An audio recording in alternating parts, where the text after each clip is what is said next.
लेकिन दुख इस बात का है कि महाराज दशरथ के कोई संतान नहीं। पुत्र कामेष्टि यज्ञ हुआ, श्रृंगी ऋषि ने यह पुत्र कामेष्टि यज्ञ करवाया। श्रृंगी ऋषि के प्रयास से, यज्ञ नारायण की कृपा से अग्नि देवता से चरु प्रकट हुआ। इस चरु में से तीनों रानियों को तो बांटा ही गया, एक हिस्सा केसराकल पर्वत पर तपस्या करने वाली माता अंजना को प्राप्त हुआ। राम, लक्ष्मण, भरत और शत्रुघ्न ये चार भैया प्रकट हुए। नौमी तिथि मधुमास पुनीता, शुक्ल पक्ष अभिजित हरि प्रीता। मध्य दिवस अति शीत न घामा, पावन काल लोक विश्रामा। रामनवमी आई, राम जी का प्राकट्य हुआ। आप लोग रामनवमी मनाते हैं कि नहीं? मनाते हैं? आप सब राम जी को प्रणाम करिए। बोलिए अयोध्या राम लला की, अयोध्या राम लला की। हमारी पीढ़ी कितनी भाग्यशाली है, हम लोग कितने भाग्यशाली हैं। 500 वर्ष पहले जिस राम मंदिर को तोड़ दिया था, 500 वर्ष तक, बाबर से लेकर के 500 वर्ष तक उस राम मंदिर को बनाने के लिए हिंदू संघर्ष करते रहे, अपना खून बहाते रहे, अपनी जान देते रहे। 500 वर्ष बाद बाबर ने जिस राम जी के मंदिर को तोड़ दिया था, बाबरी मस्जिद बना दिया था उस जगह पर फिर से 500 वर्ष बाद रामलला का मंदिर विराजमान हुआ है। और हम अपनी आंखों से ये दृश्य देख सकते हैं। हम कितने भाग्यशाली हैं, हम कितने भाग्यशाली हैं, कितने भाग्यशाली हैं। इसलिए भाव से कहो जय सिया राम, जय सिया राम। हनुमान जी महाराज, राम, लक्ष्मण, भरत, शत्रुघ्न चारों भैया धीरे धीरे बड़े होने लगे। प्रातः काल उठ के रघुनाथा, मात पिता गुरु नावई माथा। गुरु ग्रह गयो पठन रघुराई, अल्प काल विद्या सब पाई। यहाँ पंडाल में इस समय कितने ऐसे मेरे भाई बहन हैं जो अभी विद्या अध्ययन कर रहे हैं, जो अभी पढ़ रहे हैं, स्कूल में, कॉलेज में, कहीं पे जो विद्या अध्ययन कर रहे हैं, वो हाथ खड़े करके बताओ कितने मेरे भाई बहन ऐसे हैं जो पढ़ रहे हैं अभी? अच्छा, ठीक है, हाथ नीचे कर लो। मैं तुम सबको कहती हूं कि अगर अपनी विद्या को सफल करना है तो तुम्हारे माँ बाप को, तुम्हारे घर वालों को नहीं कहना पड़े कि पढ़ लो पढ़ लो पढ़ लो पढ़ लो। तुम्हें अपने मन से पढ़ाई की रुचि होनी चाहिए। तुम्हें ये पता होना चाहिए कि बिना विद्या के तुम्हारे जीवन में कुछ भी नहीं है। अपनी माँ का दूध कर्ज चुकाना चाहते हो, अपने बाप के पसीने का कर्ज चुकाना चाहते हो, तो पढ़ लिख कर अपने पांव पर खड़े हो जाओ ताकि अपने माता पिता को गर्व दे सको।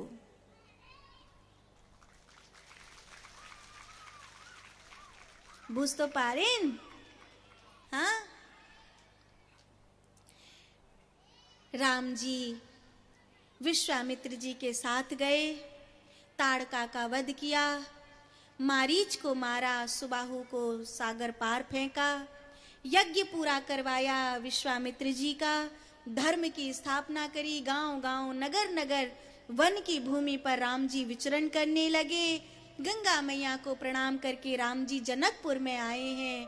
और राम जी जब जनकपुर में आए तो वो धनुष जो किसी पर नहीं उठा, वो धनुष राम जी ने गुरु जी की आज्ञा से सहज ही उठा करके भंग किया। और राम जी के धनुष भंग करने पर सीता जी के साथ राम जी का ब्याह हुआ। बोलिए सीताराम जी महाराज की, सियावर रामचंद्र भगवान की। सीताराम जी की जोड़ी संसार में सबसे सुंदर जोड़ी है। यहाँ मैं देखती हूँ कि बहुत सी माताएं हैं जो बिहार से, झारखंड से हैं। मिथिला की भाषा बड़ी मीठी भाषा है। बड़ी प्यारी भाषा है। अच्छा, यहाँ कितने माताएं या भैया बैठे हैं जो बिहार से या झारखंड से हैं? हाथ खड़े करके बताइए, बड़े बड़े हाथ खड़े करके बताओ, ऐसा पता नहीं चलता भीड़ में। ज्यादा नहीं है, थोड़े से ही हैं। सादरी भाषा वाले ज्यादा है ना? सादरी भाषा वाले कौन कौन है? तो बड़ी मीठी भाषा है इसकी, मिथिला की, जो सीता जी की भाषा है। जब राम जी सीता जी को ब्याहे तो केवल सीताराम जी का ही ब्याह नहीं हुआ, अयोध्या से बारात सज करके आई। राम जी का विवाह तो सीता जी के साथ हुआ ही, मांडवी का विवाह भरत लाल के साथ हुआ, उर्मिला का विवाह लखन लाल के साथ हुआ, श्रुति कीर्ति का विवाह शत्रुघ्न लाल जी के साथ हुआ। जनकपुर में आज भी अगर आप देखेंगे तो चारों भैया की जोड़ी विराजमान है। जनकपुर में मैं कथा सुनाने के लिए गई थी, बड़ा प्यारा स्थान है, सीता जी का मायका, और लोग भी बड़े अच्छे हैं वहां के। वहां अभी हाल फिलहाल में ही एक सरोवर, जो वो धनुष की जगह थी ना, जहां पर राम जी ने धनुष को भंग किया था, हमने उस जगह का भी दर्शन किया। वो स्थान भी बड़ा प्यारा है। चारों दुल्हन चारों दुल्हा अयोध्या में आ गए। अयोध्या में बहुत खुशी मनी, पर कान भरने वाले लोग सब जगह होते हैं ना। मंथरा ने कान भरा, पूरा अयोध्या का सुख छीन लिया। आप एक बात गांठ बांध के रख लो कि आपका शत्रु वो नहीं जो आपका शत्रु है, आपका शत्रु वो है जो आपके कान को भरने का काम करता है, आपके अपनों को शत्रु बनाने का काम करता है। इसीलिए उन लोगों से हमेशा सावधान रहना जो आपके कान में उल्टी सीधी बातें बोलते रहते हैं। सुखदेव भगवान कहते हैं, परीक्षित, कैकेयी ने 2 वरदान मांगे, राम जी को वनवास हुआ।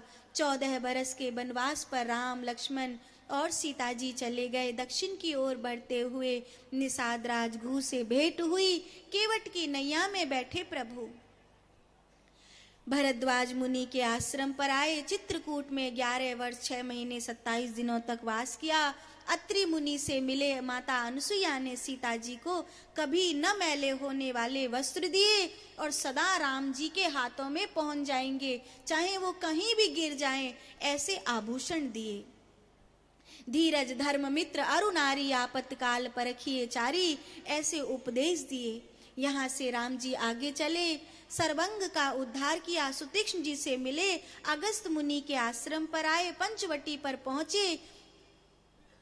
यहाँ भगवान की गीधराज जटायु से भेंट हुई।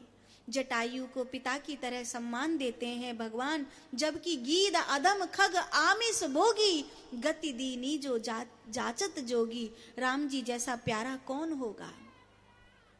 रावण ने षड्यंत्र किया, सीता मैया को वन में से हरण किया। सीता मैया को ढूंढते हुए राम जी चले। जटायु ने बहुत प्रयास किया था रावण से लड़ने का। आज ये उदाहरण हमारे आपके बीच में होना चाहिए कि उस समय एक गिद्ध भी अबला की रक्षा के लिए लड़ गया था। क्या आज मेरे भाई अपने आप को उस जटायु जैसा भी नहीं बना सकते कि कोई हमारे गांव की बहन बेटी पर टेढ़ी नजर से देखे तो उसकी आंख नोच लें? किसी की हिम्मत कैसे हो सकती है हमारे गांव की बहन बेटी की ओर टेढ़ी नजर से देखने, उसकी जिंदगी खराब करने की किसी की हिम्मत कैसे हो सकती है? आज के कई मनुष्यों से तो उस समय का गीध बहुत अच्छा था। कम से कम सीता मैया की रक्षा के लिए मर तो गया, लड़ तो गया, इसीलिए तो आज तक अमर है।